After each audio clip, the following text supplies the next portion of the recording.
Hello and welcome to another update video about Ether. Yeah, a very slow day. It's been yesterday, so there isn't really any update. The chart actually looks like the same way as last time in the last video.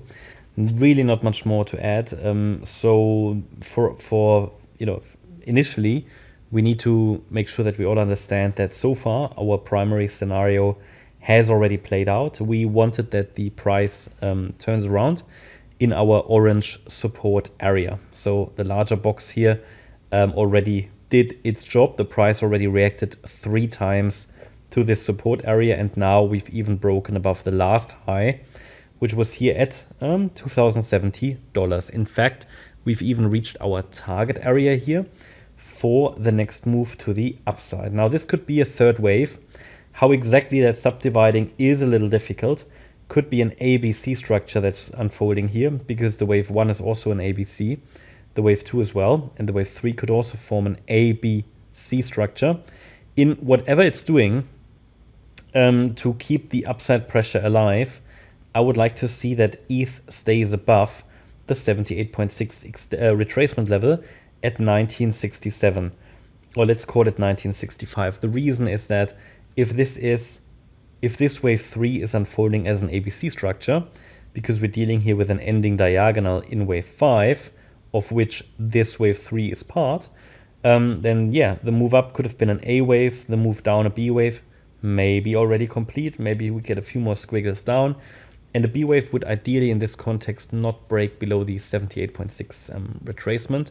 Therefore I mentioned that 1965 level. And yeah, as long as that level is holding, I would focus on higher, okay? And then we have the next targets at $2,126, $2,149, and $2,186, before we then get a wave 4 pullback and another wave 5 to the upside.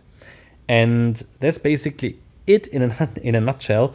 Below 1965, I would pay attention to the swing low that was made on Wednesday. Here we talk about 1930. I mean, below 1930, I have to reset wave 4 and have to change the interpretation of the chart. But for now, we are focusing on higher, and the chart doesn't give us any impression, or doesn't tell us right at the moment that we shouldn't do it, okay? So what could be the case is that, yeah, we come down a little lower maybe. At the moment, the move down here is in 3 waves. That can always form a larger 3-wave structure. To be honest, this is quite shallow, this pullback that we've seen so far, but Ether is consolidating above the descending price channel. So that also has some bullish implications. And I think the next levels to the upside are clear.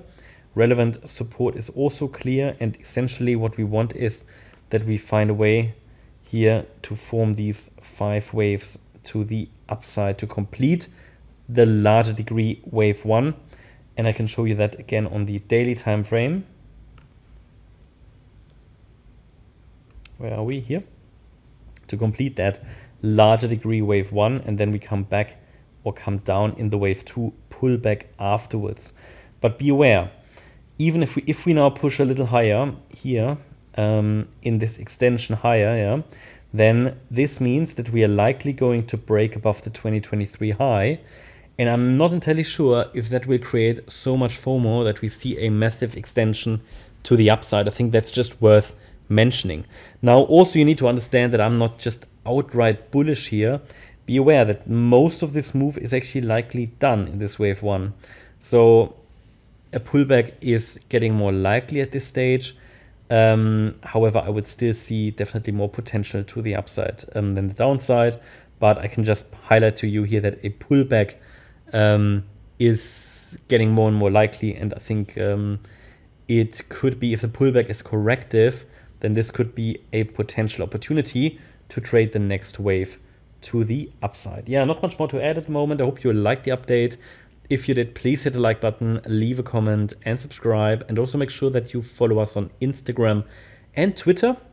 You can find the links for those in the video description. Thanks a lot for watching. Bye-bye.